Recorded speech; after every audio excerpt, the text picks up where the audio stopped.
Hey everyone, Coach Kim here. I just wanted to take a few minutes today to talk to you about something that very much so affects us as Team Beachbody coaches, and that is owning your brand on social media. I know it's really hard sometimes to get started or really know how to appeal to your target audience or even know what that target audience is, and how to maximize your efforts on social media so that you are reaching the people that you need to so that you can help them, and you can also build your business.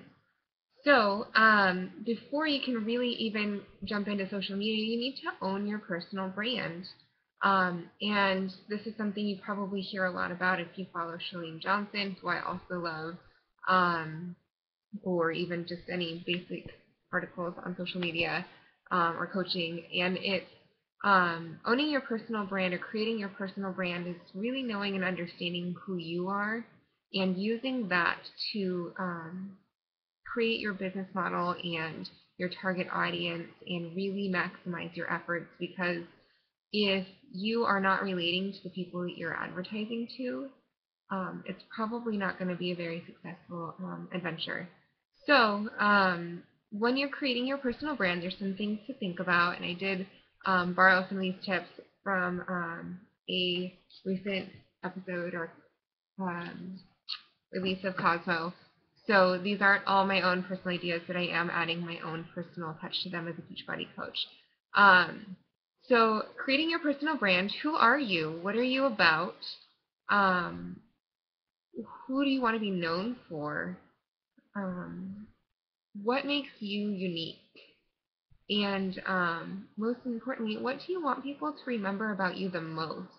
If they have a conversation and they walk away, what do they what should they remember about you? Should they remember that as soon as you started talking to them, you shoved products down your throat? Or do you want them to remember you as someone who genuinely listened and cared and was concerned for them? And, just genuinely created a friendship with them. And really, on a first encounter with someone, that's what you want them to remember you for. It's just a genuine person. You can talk to them about Beachbody later, because they're not going to sit and try to sell, if they're an investment broker, they're not going to try to sign you up for an investment account that minute.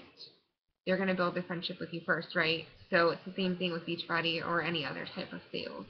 It's really about building that relationship and that connection, and knowing and understanding that in your brand is super important. So make sure you write those down. It's who are you? What do you want to be known for? What makes you unique? And what do you want people to remember about you the most? And then once you've done that, you've started to kind of build this bubble of an idea of who you are and what you think you're about. Or even if you need help to get that started, I highly encourage you to do a word cloud or brainstorm bubbles. I know it's probably been a while since you've used the brainstorm bubbles. It's one of my favorite ways, actually, to just get ideas out on paper. And what you do is you start out with one single idea, and that idea in the middle could be, who am I? What am I about? And then you can draw a little line with a bubble that says, I'm about health and fitness. And another bubble can be, for me, I might put that I like doxies because I have a dachshund. And another bubble could be, I just love animals in general, or maybe that can tie off of one of those bubbles. And I can put about how I love Shakeology, and then I can expand more on that later and how that makes me unique, or how that ties into my brand.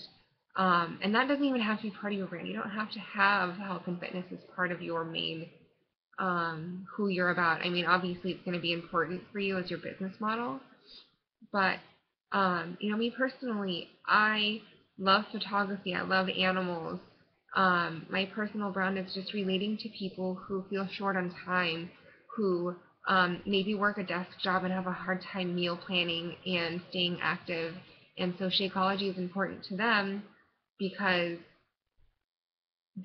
it's an easy meal that they can grab out the door, and health and fitness ties in, and my Beachbody products tie in because 30 minutes a day is something that I can do in the morning or the afternoon before I make dinner, or even on lunch break sometimes.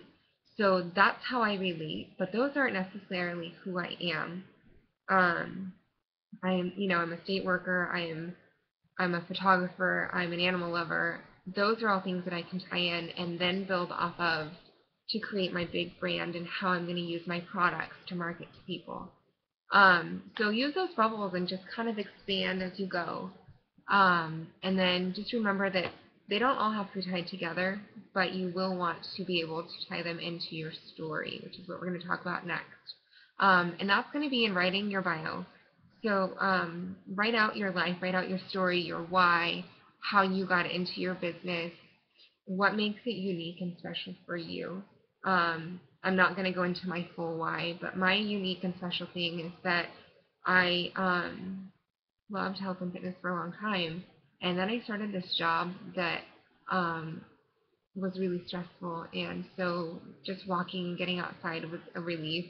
And then coming home, I wasn't taking care of myself at first, and so when I was introduced to Beachbody, Shakeology was a way for me to fill up in the morning when I'm running out the door because I'm not exactly the most timely person, and so it would keep me full to lunch, so I wasn't snacking because I was really stressed at work, and so snacking was something that I did because I'm a stress eater. And then going home and having a way to release that stress and get in fitness because I was gaining weight. I went up 2 pant sizes in a year, which may not be crazy, but for me that is. I've always been, I guess, on the thinner side. So create your why and really expand. You can talk, obviously that's a really short clip of mine. There's a lot more to it. There's more emotional things to mine. There's more physical transformation in mine. And then I have my fiance's story as well, of helping him and him losing 80 pounds and his mental transformation. So I tie that in a little bit because really this journey has been about both of us and not just me. So when you do your why, really dig in and dig deep. A lot of coaches like to say that their why is that they started because they wanted to help people. And really, that's just kind of, no offense, but a cheap eat out. Because there's more. There's always more. It's like when you walk by someone and you say, hey, how are you? And their response is, I'm great, how are you? Are they really great? Is their day fantastic? Have they had a crappy morning? They're not answering any of that. Their general answer is, I'm good, how are you? And that's what it sounds like when you say, I started my Beachbody business to help people. Yeah, it sounds great, but it's not your true why. So I really encourage you to dig down, dig deep, and find your why. Why you started this business, why you want to do this, why you want to help people, how you can help people, what this journey has done for you, what has it enabled you to do? Has it allowed you to become more active? Has it allowed you to spend more time with your family? Has it allowed you to quit your full-time benefits job so that you can stay at home and do the things that you need to? One day that's going to be my why. I'm going to be staying at home taking care of my family because I'm building a business so that I can help other people break those ties and to overcome the adversity, these, I can't even say it, these stigmas that our society puts on us that you have to drink diet sodas to be on a diet, that you have to be on a diet to be healthy. Why do you have to be on a diet? This is so dumb. So that's, sorry, I'm going to go on a tangent here if I keep going. So that's part of my story, and that's part of, like, I named my team Team Health Revolution because I really want to revolt against all these crazy things that society and that news and press instill in us on what's healthy and what's not healthy. And so again, just really dig into your why. Really ask yourself what you're doing this for. So then once you've mapped out your why, you've created your bio, you've typed it all out, and you've fine-tuned it, I encourage you to read it and read it and read it again. And then when you've read it like 6 times and you think like there's nothing else I can change, it sounds amazing and perfect, I want you to send it to 3 people that are closest to you. And I want you to have them read your why because they're going to see a different side of you.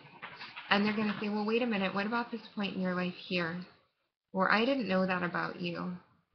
And guess what? Not only is that going to help you fine tune your why, you're sharing your story with someone. You're helping build that conviction in them. And you're helping build that resolve that you are determined to be successful with them. So share it initially with people that you really truly trust and who you really need on your side, who maybe are a little bit doubtful right now, but once they read this why, they're really going to understand why you're doing this business. And then once they've read it, share it with a little bit bigger group. So share it on a team page. If you're part of my team, you can put it on Team Health Revolution, or your uplines page, or if you're still bigger part of my team, the 15 Carat page, or sorry, Epic Dream Team now. Share it on those pages and get more feedback from people who are like-minded, who know and have been writing and practicing putting out their whys and their bios and their stories and relating to people, and ask for their genuine input. Don't just say, hey, what do you guys think, or here it is. Ask them, say, hey, this is what I'm doing and this is what I've written out. Can you please really read this? Is there something that I can change? Is there something that I should elaborate on? Is there something that I can highlight in this that will help me relate to people better? And then once you've done that, I highly encourage you, if you haven't already, start a Google Docs drive and save it there. You are not, I'm going to say that 99% of the time when you share pieces of your why, you're not going to share that whole bio. You're going to pull snippets of it. And so you're going to want easy access to it. So you're going to want to have it saved somewhere where you can get to it off your phone, your laptop, whatever. And then you're going to share little bits and pieces of it when you're sharing on your social media pages. So that's why it's really important to have a strong, solid bio and a strong, solid why of what you're doing, because you're going to want to be able to break it down and share it later. So keep that in mind when you're writing out your bio too. Make sure that you have broken down segments. So once you've gotten your feedback and you've created your bio and you've saved it someplace safe and you've got it where you can access it, I want you to print out a copy of it. I know it sounds crazy, right? Then you're going to use that to create a vision board. So you're going to take your bio and you're going to say, this is me. This is who I am. And then right next to it, I want you to put who exactly your perfect and most awesome customer is. Who could you appeal to that would be like the perfect person to have as your customer? For me, my person would be someone who feels like they're short on time. Someone who feels like meal planning maybe is a little bit stressful for them. Who gets overwhelmed with thinking about having to plan out a day's worth of meals, let alone a week.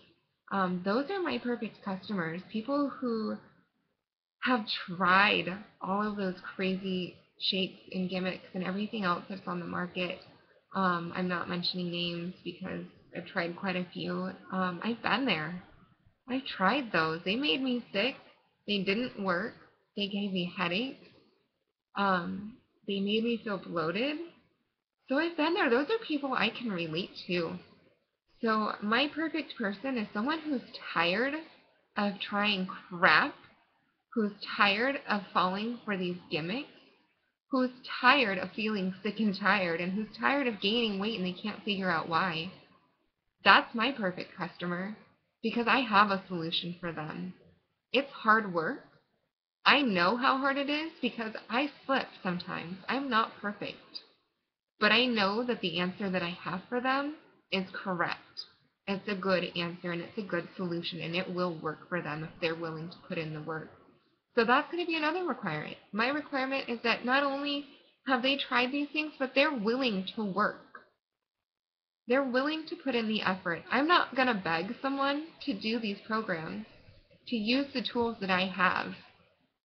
That is not my style. I want someone who's ready, who's tired of trying things and failing, who's ready to put in the sweat, who's ready to change their eating habits. So when I make my vision board, that's who I've got. Someone who's tired of being sick and tired, who's ready to learn, who's open and receptive. That's my perfect customer.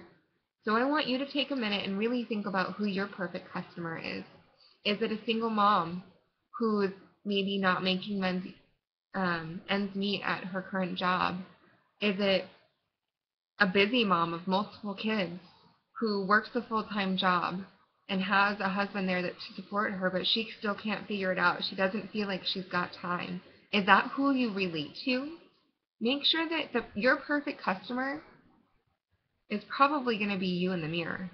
So make sure it's someone that you relate to, because otherwise, like for me trying to advertise to fit men is probably not going to work. I mean, I might get a few here and there that are drawn to one of my posts or who inspired, but realistically, I don't expect that. That's just an anomaly.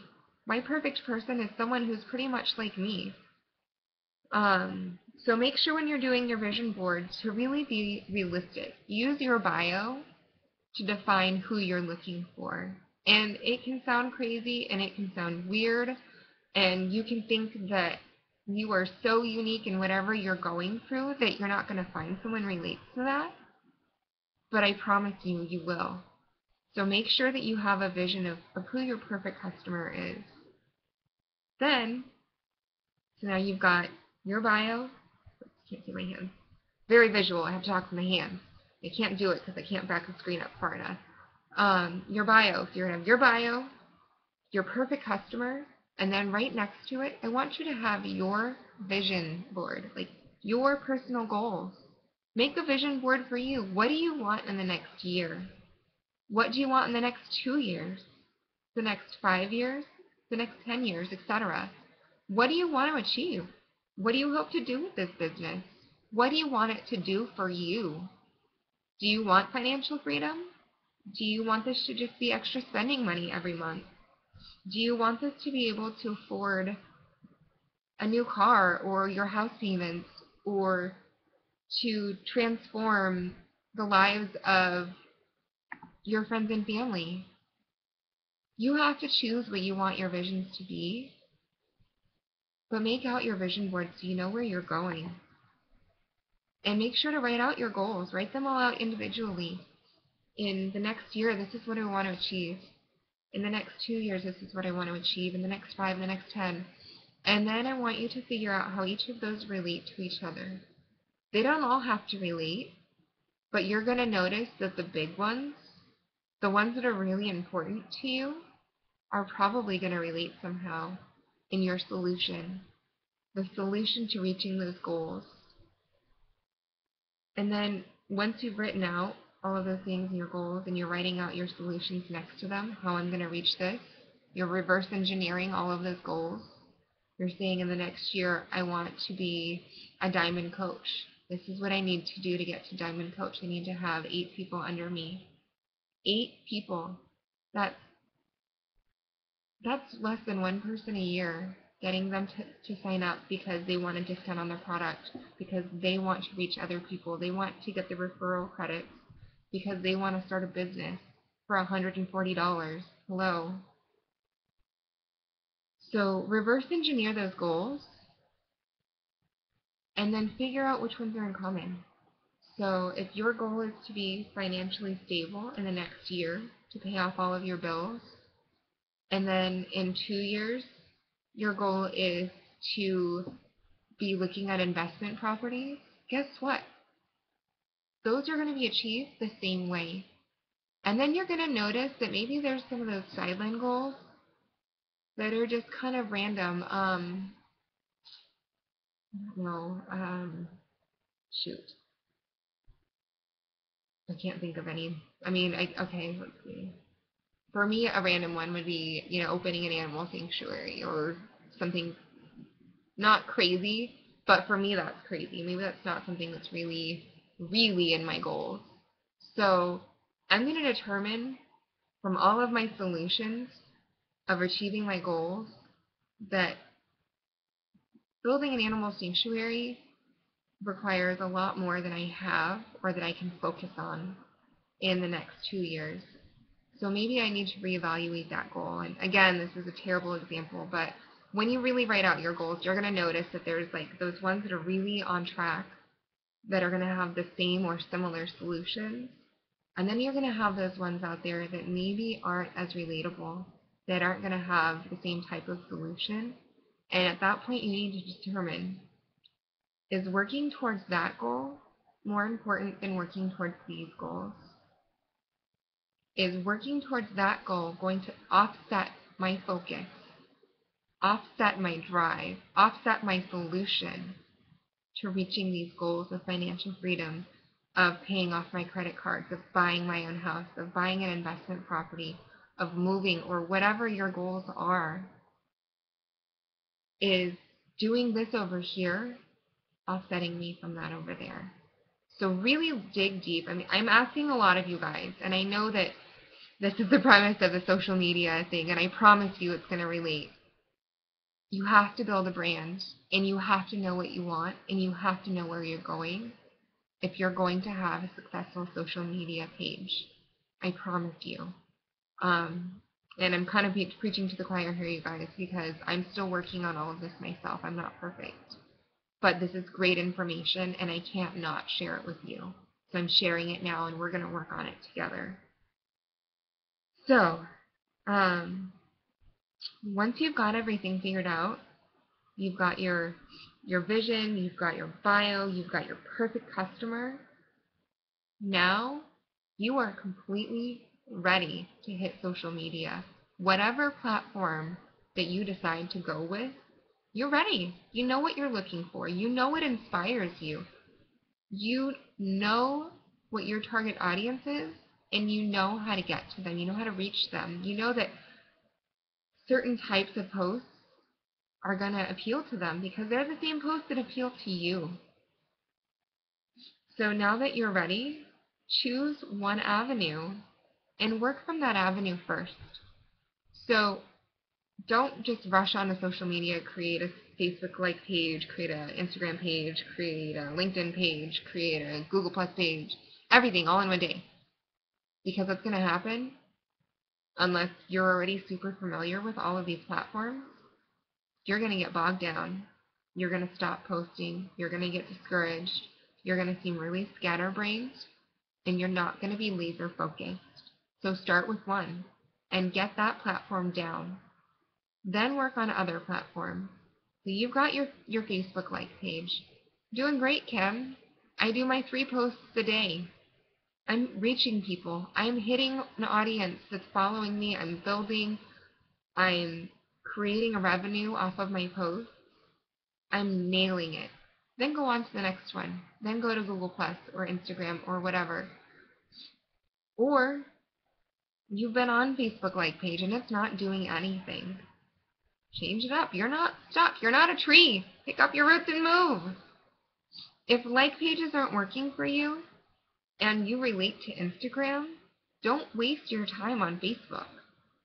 Use your time to reach the audience and to get to the people. If you're getting a better following on Instagram, go there. If you're getting a better follow on Twitter or Google Plus or Periscope, don't ask me about Periscope. I'm still working on that one. Go to those avenues. Reach out to those people. Find a following. But find one that works for you and build it before you move on, before you overcommit. Because that's really what you're doing when you open up 1,200 social media pages and you're not staying current with all of them. Is you're just overcommitting. It's like any other job that you've been at. You take on a task, and you take on a task, and you take on another task. And pretty soon you're buried in tasks and you don't know where to start. So do one social media avenue at a time. And I am stressing this a lot because it's super important, and I've been there. I've been bogged down feeling like I'm not hitting everything, and I feel overwhelmed. I felt overwhelmed and couldn't keep up with Instagram and Facebook, and Twitter and Google Plus, and it got crazy. And so I stopped. I stopped everything. I wasn't doing anything for a while because I was so overwhelmed and discouraged. And then I had to remember what I liked doing, what was easy for me, what I felt like was a good investment for me. So I went back to Facebook-like page for now. Sometimes I do a post on Instagram. It's not super consistent. I just try to keep something moving so that my followers maybe won't unfollow me. But I don't really expect much out of it, so I don't give it very much. And maybe that's my fault. But do something that, that works for you. And then once you've created your social media page, make sure that you have a relatable profile picture. Make sure that it's a picture of you that makes you look approachable, that looks like someone that you would want to do business with. So make sure that it's a good picture of you. Don't make it a dark picture. Don't make it maybe a controversial picture if you go shooting a lot. Putting a shooting picture on your business page is probably not going to get you a lot of business unless your business is hunting or shooting or some type of activity like that. So I encourage you to go to other leaders' pages or like pages and look at their profile pictures. They're nice, they're well lit, they're professional. You can see their face, you can look into their eyes, you can relate to them. Those are the types of pictures that you want on your business page. On your personal Facebook page, I encourage you as a bonus to, still keep it consistent, still make sure that it's you, make sure that it's a good picture that people can see you. Something that I've found that has helped me create and maintain engagement in my posts is I change my personal profile picture about every 2 weeks. Because something about changing your profile picture means that it shows up in every single person you know's Facebook feed. And they like it, and they comment on it. And normally within an hour, I've got over 100 likes and or comments on a profile picture. So I encourage you to think about that on your personal page, but not on your professional page. It's not going to show up as much. I would keep a consistent and professional picture on your business page so that when people are looking for you, they can easily identify you. But on your personal page, people that follow you more closely, definitely encourage you to change your profile picture often. Not going to say every day. Once a week is probably still kind of excessive. Once every 2 weeks I find really works for me. So you've got your page set up, you've got your pictures going. Talk about your posts. Make sure that your posts are engaging. I see a lot of coaches that post and run, and what I mean by that is they'll post up a sweaty picture of them and they're like, yeah, I just got my workout in, done. Okay, awesome. What'd you do? Why are you sharing it with me? What do I need to know about this post? What's going to create a relationship with us through this post? So maybe a better picture for sweaty selfie is, hey, I just did 21-day fix upper extreme. I feel great. I got my workout in 30 minutes. I don't know if I'm going to feel my arms tomorrow, but I'm excited because I'm making progress, and I want you to join me. Have you ever considered doing a 30-minute workout? Do you think you could ever get a burn from that? Which one are you going to relate to? Which one do you think that you're going to respond or comment to? Are you going to comment on the one that's just a sweaty selfie that says, did my workout, check? Or are you going to respond to the one that says, hey, have you ever considered a 30-minute workout? I just did one. Do you want more information? And then I really, really want to emphasize on this. After you post an engaging post and you ask for people's feedback, do not get salesy with your responses to them in that feed. People will stop commenting and they will stop engaging on your posts if all you do is spew business. So when they comment and they say, oh, maybe I would consider a 30-minute workout. Can you give me more information? There's 2 ways you can handle it. You can say, sure, I'm going to private message you.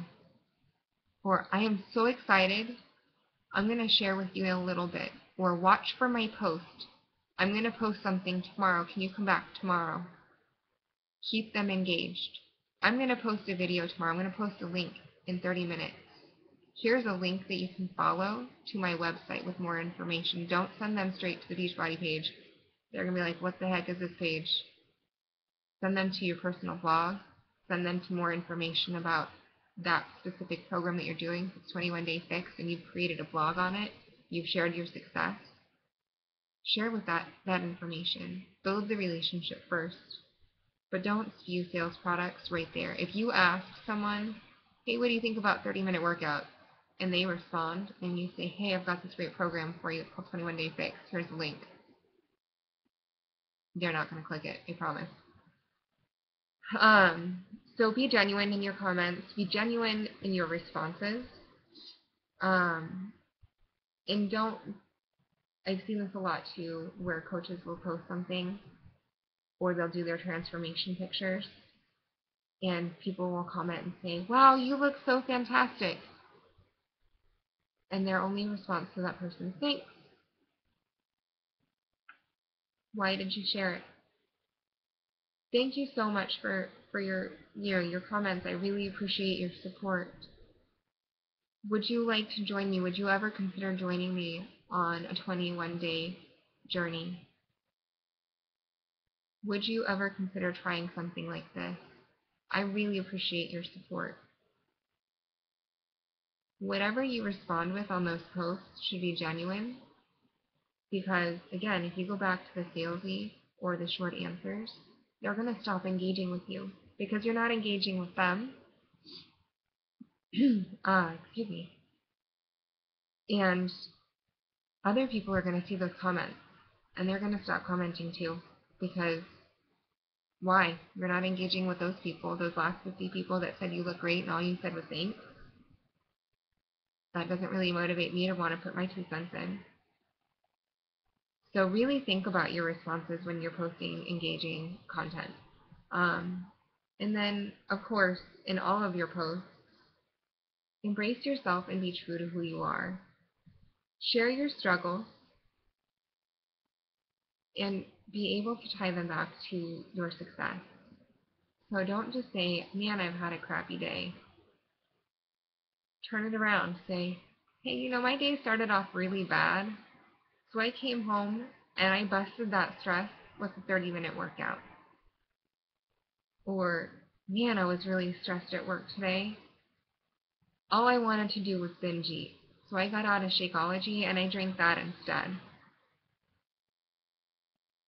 You started off with a struggle, and you showed how you overcame it at the end. Nobody wants a halfway story, and a halfway story isn't going to help you to relate and show value in your content and in your product. So show the value through your everyday struggles. Don't just show the value of, hey, there's this great product on sale. You can get it for $140. That's a great value. This is why it's valuable to me. When I have a bad day, I come home and I work out for 30 minutes and I'm not stressed. Then I can turn around and have valuable and meaningful relationship with my family. I'm not stressed anymore because I just got rid of that stress. Now I can sit down with my family and have dinner and have conversation and forget about everything else that happened today. Share that side of the story. Share your struggle and your mess and turn it into your message. And I know if you're a Beachbody coach, you've heard that a lot. Let me see. And then one that I really liked from Cosmo is don't beg. You wouldn't beg your friends in person, so don't beg them on social media. It's rude. Nobody likes it.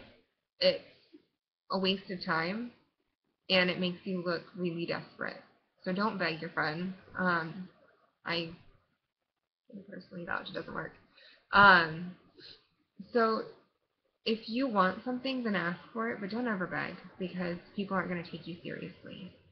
And then kind of going back to conversation, if you are engaging with people's posts, if you're going to their pages or you're following them on Instagram, and you're trying to create conversation with them, maybe it's an initial contact, maybe it's someone that you've been following, create a genuine conversation with them. And really my personal rule of thumb is if I have to force a conversation with someone, it's not a genuine conversation at that point. If I feel like I'm forcing it, oh hey, your kid's picture looks great. What's he What's he got on his head? If that's how I feel when I'm posting it, even though it's probably not how it's reading, it's probably like, hey, your kid looks so funny, what's on his head? The conversation's not going to go anywhere, and I'm not going to relate to that person. And I'll give you a really good example. Actually, this just happened when I was coming back from vacation from Mammoth. Somebody that I was following posted a flex picture of himself overlooking a couple of lakes. And I said, hey, that's a really great picture.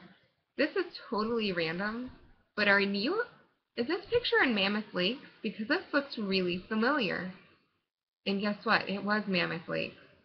That turned into a now 3-day conversation between myself, the person that posted, and now another person who is engaged with that person's post, who is talking to me about the Mammoth area.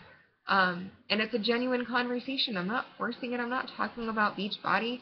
We're talking about Mammoth. We're talking about hiking. We're talking about places to stay. I'm building a relationship with those people. I'm not selling them anything right now. They might come to me later. They might see my post on Shakeology through my Instagram account. They might see my hiking post. They might decide to find me on Facebook. I might start that conversation with them. But right now I'm building a genuine conversation and I'm building a relationship so that they trust me. And that's really important with any of your relationship building through social media.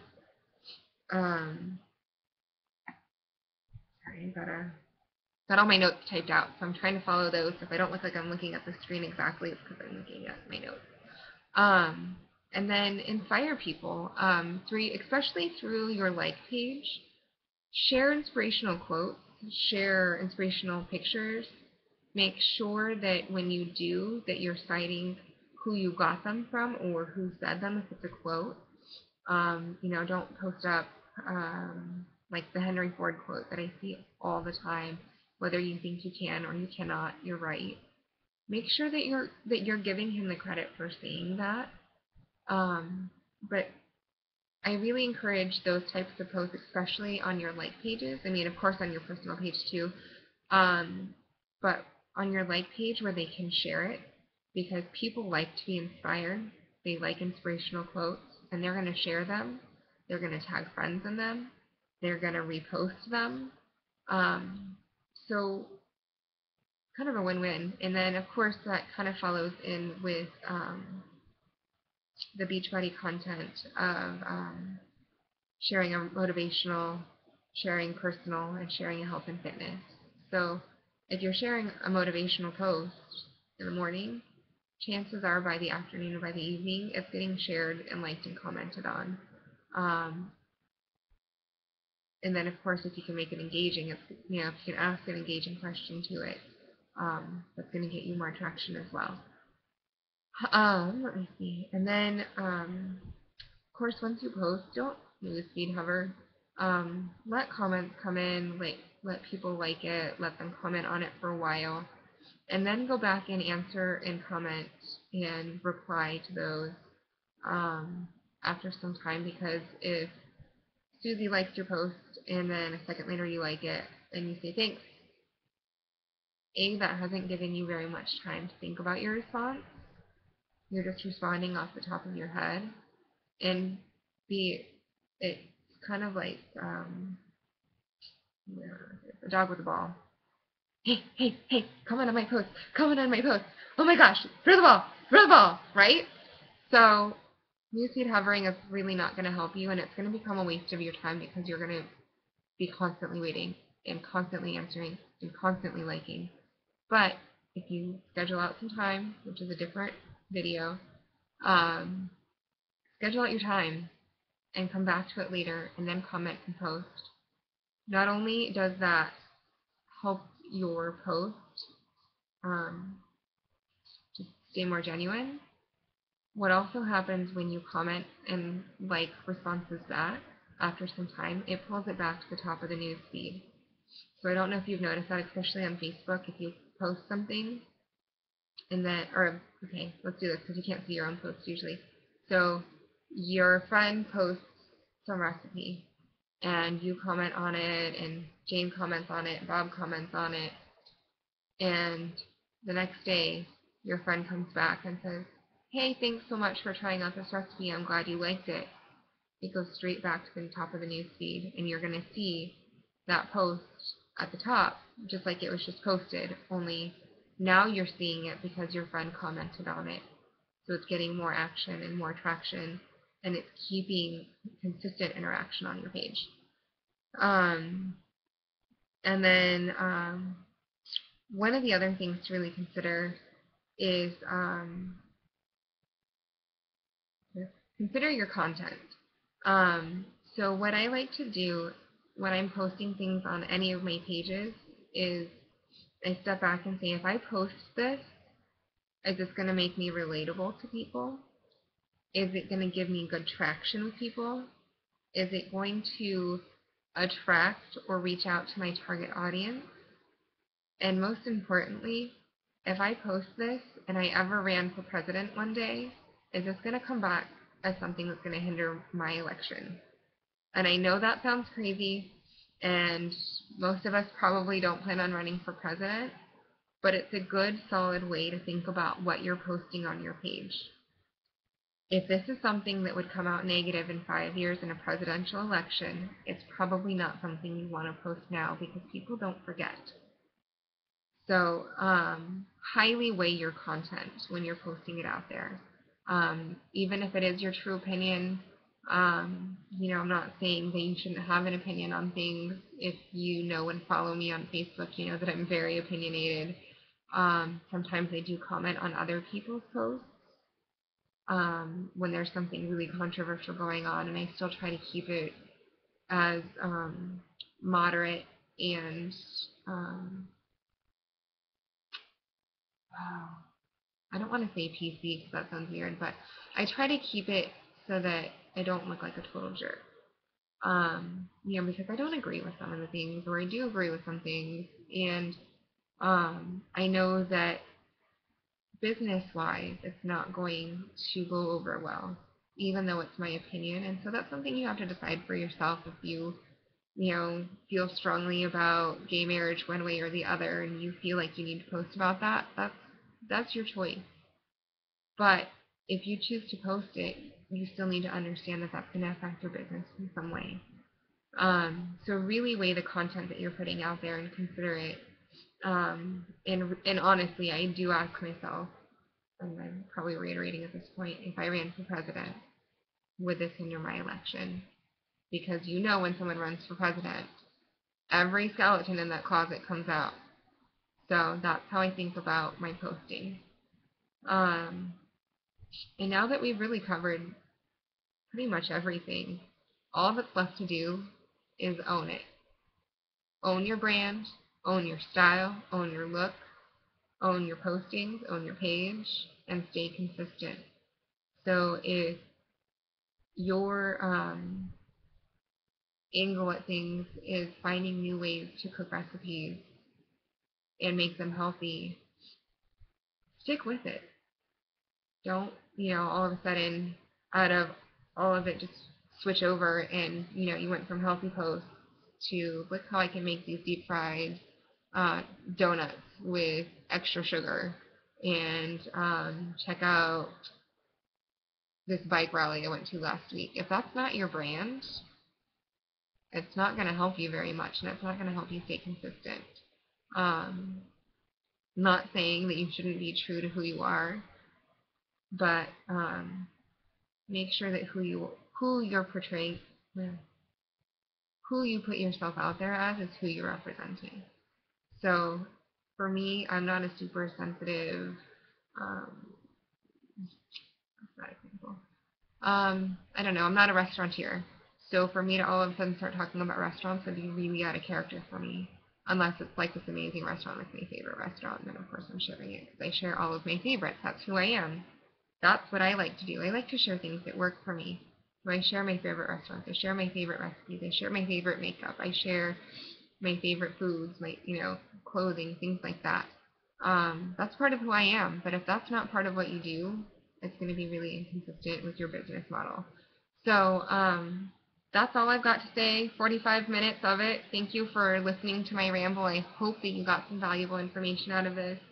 I hope that you've taken some good notes, that I've given you some good pointers on getting your social media pages going, on really building a strong brand for your business, creating a presence, and I hope that this helps you build your business. I encourage you to connect with me on Kim's Health Revolution at Facebook. I'm also on Instagram. I have a Google Plus, but I'm really not on that one. So Facebook, Instagram. If you feel like you need to email me, you can reach out to me at kimshealthrevolution@gmail.com. All of that, there's no punctuation in it, so no apostrophe before the S. Thank you so much again, you guys. Have a great day. Bye-bye.